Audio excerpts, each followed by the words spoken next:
belajar, ada baiknya kita absen terlebih dahulu. Mungkin di antara kalian ada yang tidak masuk hari ini. Di sini gua akan mengabsen, yaitu yang pertama Laura Aprilia. Baiklah, di sini sebelumnya gua akan mengabsen kalian terlebih dahulu. Yang pertama Nindi Elisa. Saya Bu. Riana. Saya Bu. Rando. Saya Bu. Tirta Ariansyah. Saya Bu. Baiklah, Ibu akan menjelaskan materi kita hari ini, yaitu pelajaran IPA. Materinya itu tentang sistem pencernaan makanan pada manusia. Pada manusia.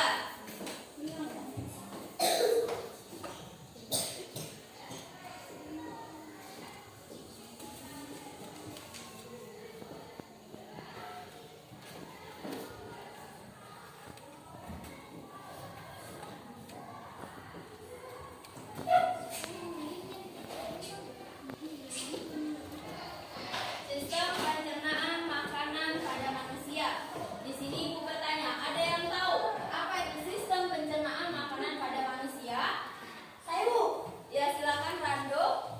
Sistem pencernaan makanan pada manusia adalah organ yang berperan dalam mencerna makanan dan satu sama lainnya saling berhubungan. Ya, organ yang berperan sebagai Dalam mencerna makanan dan satu sama lainnya saling berhubungan. satu sama lainnya saling berhubungan. Baiklah, di sini Ibu akan menjelaskan tujuan pembelajaran kita hari ini, yaitu tentang alat pencernaan makanan pada manusia, menjelaskan fungsi organ pencernaan pada manusia, dan menggambarkan bagian sistem pada manusia. Baiklah, itu dapat kalian lihat di buku kalian. Itu ada nama dan fungsi organ pencernaan. Ada yang tahu fungsi organ pencernaan? Coba kalian sebutkan nama organ pencernaan. Ada yang tahu? Elsa, silakan. Elsa. 1. Rongga mulut, 2. Gigi, 3. Kerongkongan, 4. Lambung, 5. Usus 12 jari, 6. Usus halus atau usus kecil, 7. Usus besar, 8. Anus. Ya, itu ada 10. Ada 10 sistem pencernaan pada manusia. Baiklah, ada lagi yang ingin menjawab pertanyaan dari Ibu tadi? Saya Bu. Nah, silakan Pedro dulu. 1. Mulut, 2. Kerongkongan, 3. Lambung, 4. Usus 12 jari, 5. Usus halus, 6. Usus besar, 7. Hati, 8. Pankreas, 9. Usus buntu, 10. Anus Atau pelepasan. Baiklah, itu 10 sistem pencernaan pada manusia. Sebenarnya sistem pencernaan pada manusia itu ada banyak, tapi yang ada di materi kita hari ini itu ada 10 sistem pencernaan pada manusia. Baiklah, di sini Ibu akan menjelaskan sekaligus bertanya kepada kalian itu tentang apa tadi yang kalian jelaskan. Itu tadi ada 1 mulut, rongga mulut. Ada yang tahu apa itu rongga mulut? Penjelasan dari rongga mulut. Ada yang tahu penjelasan dari rongga mulut? Saya Bu. Silakan Fajar. Pada saat kita makan, makanan dalam mulut dicampur dengan air liur dan didorong oleh lidah sehingga mudah dan turun oleh gigi. Ya, itu makanan yang masuk dalam mulut lalu dipotong dan dikunyah oleh gigi, dibantu oleh lidah untuk mengaduk dan menelan makanan serta dicampur dengan air ludah. Yang kedua yaitu ada kerongkongan. Coba Nindi, apa itu kerongkongan? Kerongkongan merupakan saluran panjang yang ada di bagian leher. Kerongkongan merupakan saluran penghubung antara rongga mulut dengan lambung. Pada pangkal kerongkongan terdapat 2 saluran, yaitu saluran pernapasan dan saluran pencernaan. Kedua saluran itu dipisahkan oleh semacam tutup yang menjaga makanan agar tidak masuk ke paru-paru. Ketuk ini disebut anak tekak abdilosis.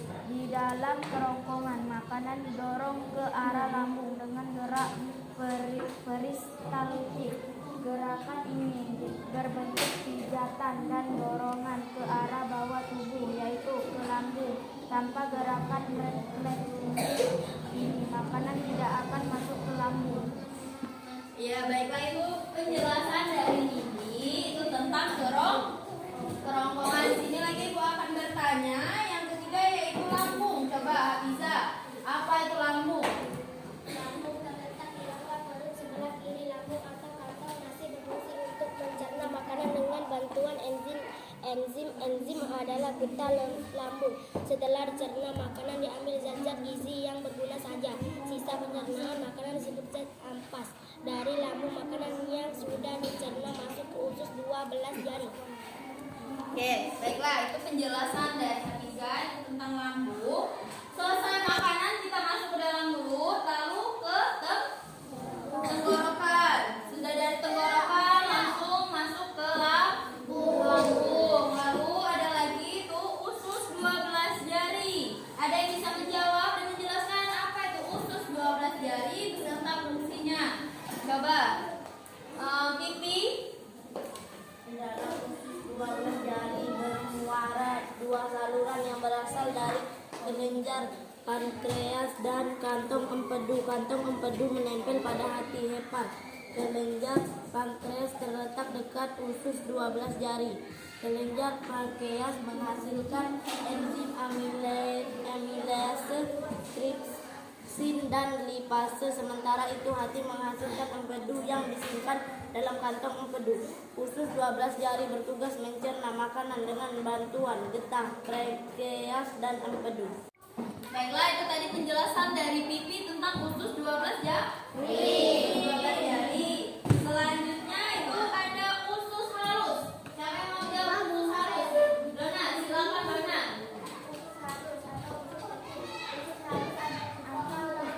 Adalah bagian usus terpanjang yang menghubungkan usus 12 jari dan usus besar. Panjang usus 12 jari lebih kurang 6 meter, melingkar-lingkar di dalam perut. Usus halus berfungsi mencerna, memilah dan menyerap hasil sari makanan. Lebih lanjut, setelah diolah di lambung dan usus, dalam proses ini lemak akan dibawa ke getah bening. Adapun sari makanan lainnya akan dibawa ke pembuluh darah. Fungsi penyerapan dilakukan oleh dinding-dinding usus pada usus halus. Juga terdapat pula gerakan peristaltik yang meremas dan mendorong sisa makanan zat ampas ke usus besar. Baiklah, itu penjelasan dari Dona tentang usus halus atau usus kecil. Selanjutnya itu ada usus besar. Ada yang bisa menjelaskan usus besar? Silakan Rizky. Bahan makanan yang tidak diserap masuk ke usus besar. Di usus besar sisa makanan dibusukkan oleh bakteri, misalnya Escherichia coli. Penyerapan air juga terdiri di usus besar ini. Setelah dari usus besar, sisa-sisa makanan dikeluarkan melalui poros usus anus. Ya. Baiklah, selanjutnya itu anus. Ada yang bisa menjelaskan itu anus? Silakan Sazia. Alat pencernaan lain yang berfungsi sebagai alat pembuang feses melalui proses buang air besar disebut anus. Anus atau dubur adalah penghubung antara rektum dengan lingkungan luar tubuh. Di anus terdapat otot sphincter yang berfungsi untuk membuka dan menutup anus. Anus berperan sebagai lubang pelepasan sisa makanan. Dan coba ada lagi yang bisa menjelaskan sistem pencernaan pada manusia? Yang lain? Fajar? Saya tuh Ya. gigi berfungsi untuk memotong dan mengunyah makanan sebelum ditelan. Ada 3 macam gigi manusia yang berbeda fungsinya, yaitu sebagai berikut. A. Gigi seri untuk memotong mengoyak makanan. B. Gigi taring untuk mengoyak makanan. C. Gigi geram untuk menghaluskan makanan. Pencernaan yang terjadi di rongga mulut oleh bantuan gigi disebut pencernaan mekanis. Gigi orang dewasa berbeda dengan gigi anak-anak. Pada waktu anak berusia 7 hingga 14 tahun, gigi anak-anak tanggal dan tumbuh gigi yang baru. Gigi anak yang berasal dari bayi dan akan ditanggal ini disebut gigi susu. Gigi susu kemudian akan tanggal dan diganti oleh gigi dewasa. Gigi dilindungi oleh lapisan pelindung yang disebut email. Selesai? Baiklah, itulah mungkin sistem pencernaan makanan pada manusia, atau bisa juga kita sebut sistem pencernaan pada manusia. Di sini Ibu akan menjelaskan terlebih dahulu kepada kalian bagaimana cara menjaga kesehatan organ pencernaan. Nah, ada yang tahu? Pernah sakit gigi?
memberikan kerja lambung. Terus makanan yang berserat. Nah, contohnya itu makanan yang dapat membantu pencernaan dan memperlancar buang air besar.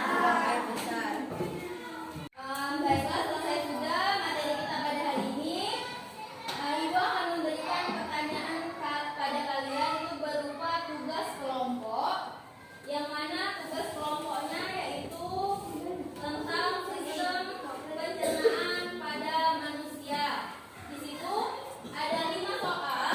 Yang pertama yaitu memberi nama pada bagian-bagian organ pencernaan.